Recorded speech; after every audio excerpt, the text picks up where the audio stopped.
So Raw starts off with Roman Reigns. He comes out, hits the ring, and calls out Seth Rollins. As soon as he calls out Seth Rollins, people had a gist of what Roman was going to say. Either he wants a spot for the Universal Championship match at WrestleMania, maybe bid for that or go against that, or maybe challenge Seth Rollins after he beats Brock Lesnar, or if he beats Brock Lesnar, maybe that's where it was going. But Roman says that that was wrong.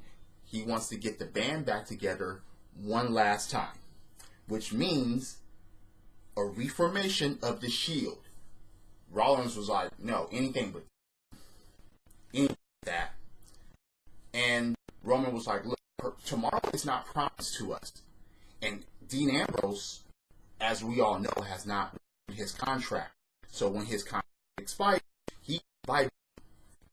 So Roman wants to get the band together one last time. And I'm going to put that in quotes here because, come on. One last time? Seriously? Like Ambrose will never come back and they will reform again? I don't know.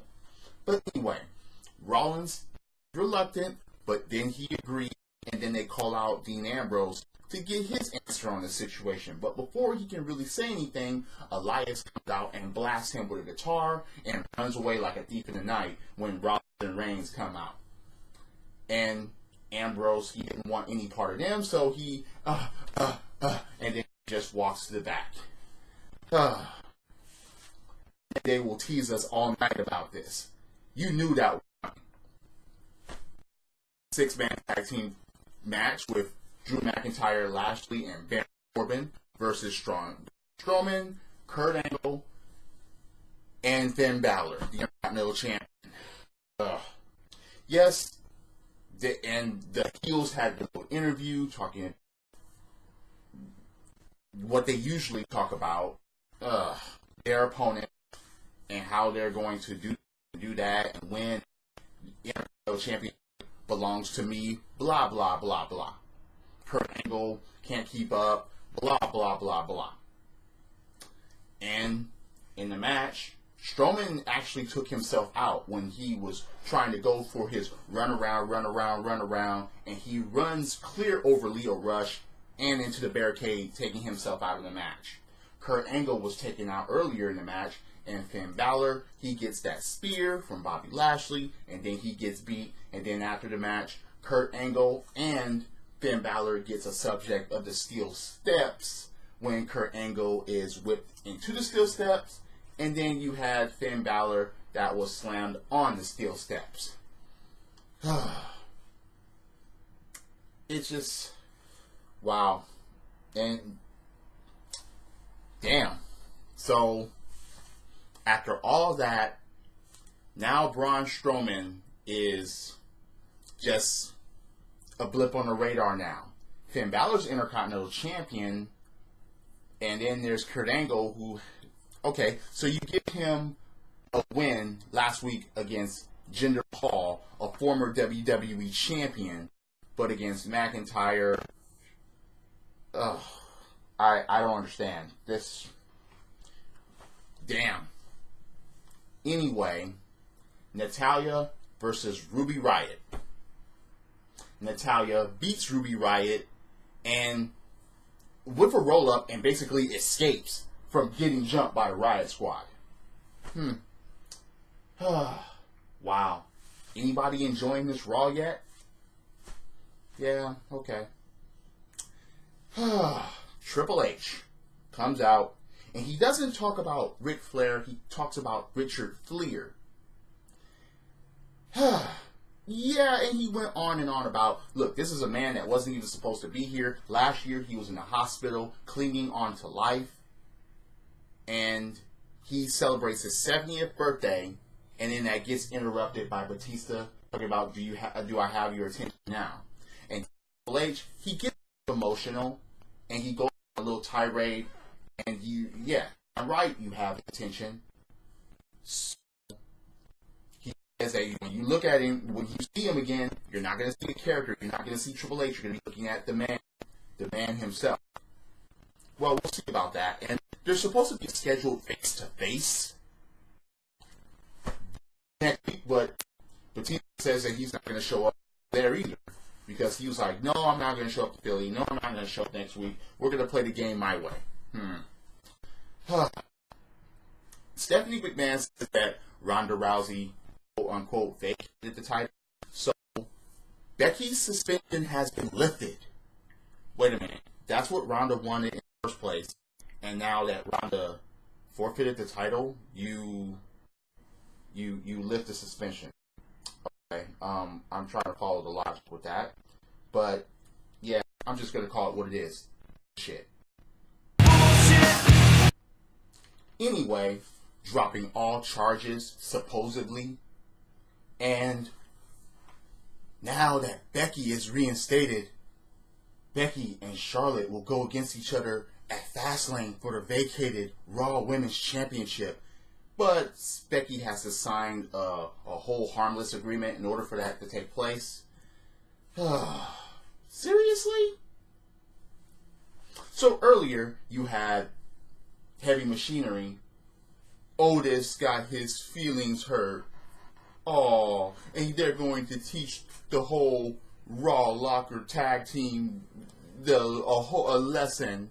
And pain comes when you hurt Otis's feelings. Oh. Seriously? So this is how you totally bury the tag team division of Monday Night Raw. You have Heavy Machinery in a gauntlet match against the Ascension, the B-Team, and Hawkins and Ryder. And the Ascension, wow, the Ascension are the ones that were making fun of Heavy Machinery the most. But, guess who won this match? Heavy Machinery runs through all three teams, and the most astonishing part about that, they did it without any commercial breaks. That's what was so funny about that. There wasn't even a commercial break that took place in this series of matches.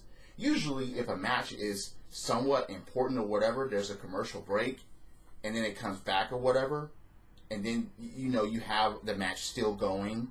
But they played this match in its entirety. Wow. Just, I guess.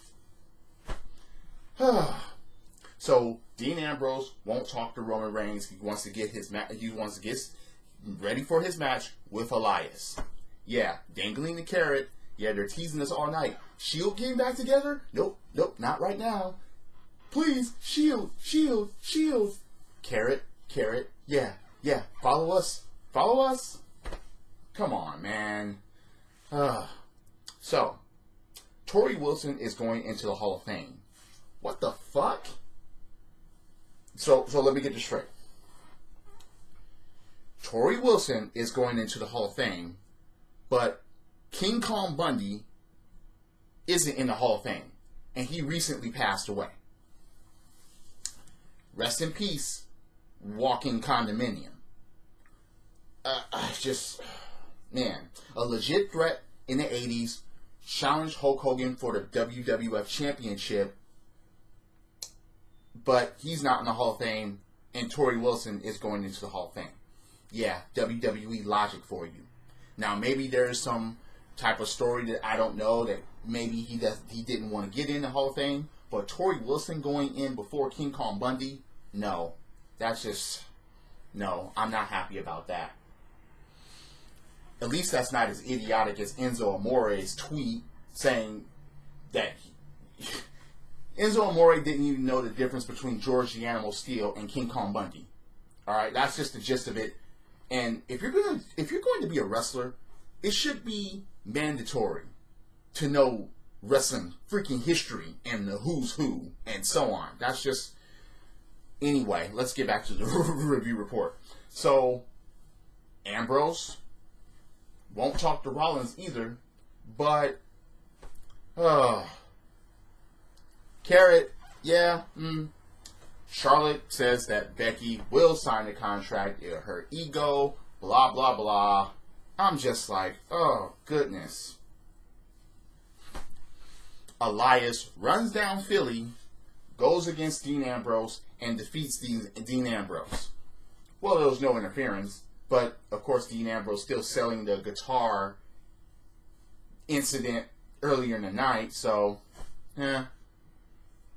But after that, Rollins and Reigns, they come out, and they're trying to, console Ambrose, but Ambrose says no, and he leaves through the crowd. Next thing you know, Corbin, Lashley, McIntyre come out, they say their things, and I'm not even going to go verbatim for what they said. I'm just not, because you knew what was coming after this. So the heels try to jump Rollins and Reigns, and then, wow, Dean Ambrose shows up he comes back out of the crowd, and he gets into the ring, and the Shield clean house. And then, fist, put it in, yeah, come on, and the Shield reunites. Wow, here's your carrot, eat it.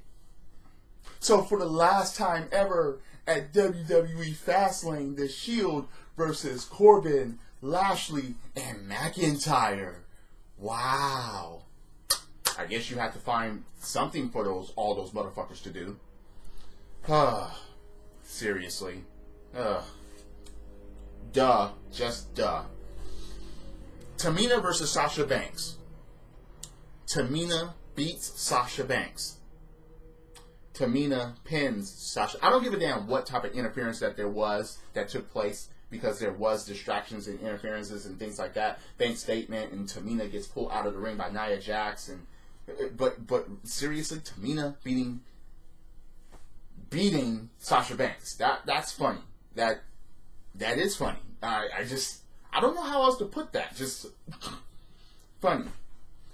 Braun Strowman pumps out one of the Saturday Night Live cast that calling jokes that he was there, and skip, just ridiculous.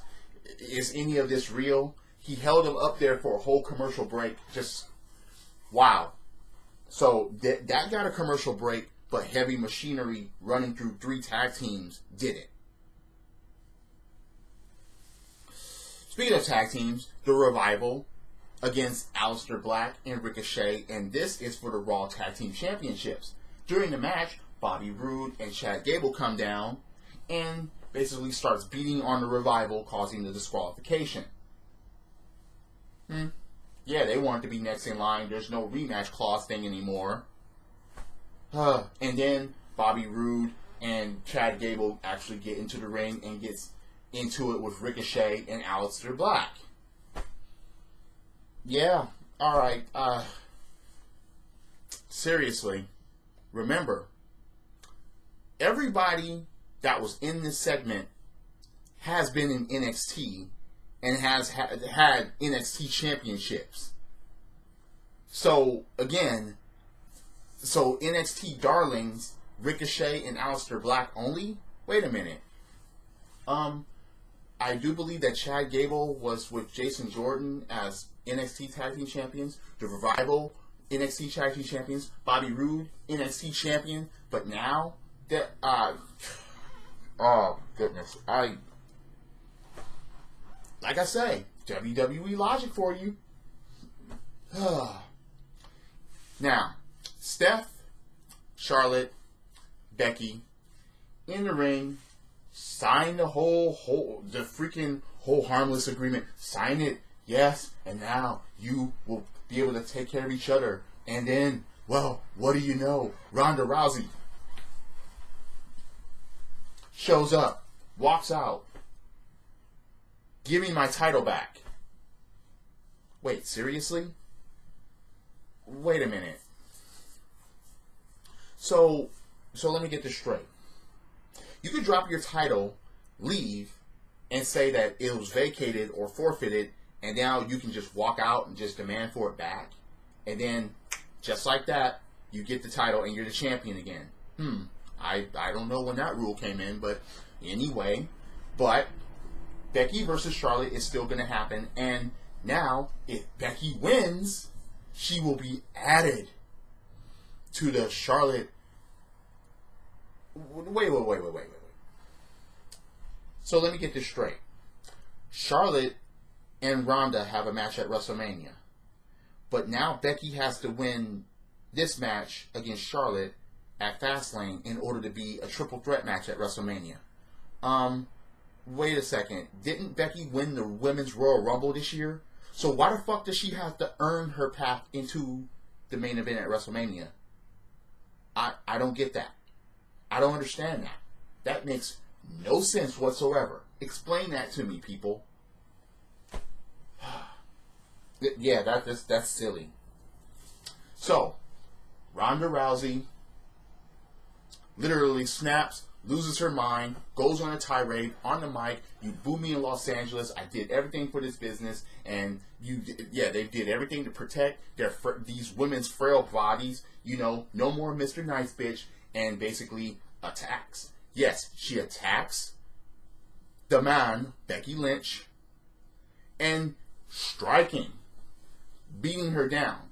Charlotte was going to intervene, but she left. And Becky just kept getting beat down, kept getting armbarred, kept getting beat down, kept getting armbarred. Seriously. And Stephanie is pissed off. Talk about who does Ronda Rousey think that she is? She just told you. She just showed you. She's been showing you ever since she was The Rock's guest at WrestleMania a few years back. You're surprised about this? And that's the way Raw ends. Alright. That's funny. Real funny. But, again, Becky has to earn her way into a championship opportunity that she already earned by winning the Royal Rumble? Explain that to me. Anyway, do you agree or disagree with me? Are my opinions full of shit? If you're on YouTube watching this, comment below. Hit that like button, hit subscribe, ring that bell for notifications. If you're on Spreaker.com or on Apple's iTunes, once again, thank you for joining along. Dangling the carrot, the Shield reforms! NXT darlings, but everybody in the segment was on NXT and had gold around their waist at one point. Seriously. I don't get it. Becky has to earn her spot for a title match that she already earned by winning the Royal Rumble. Oh, goodness. Drop kicks, body slams, throw motherfuckers over the top rope, both feet hitting the floor. Yes, I'm a wrestling fan. This is the theme, and the theme is go. Credits.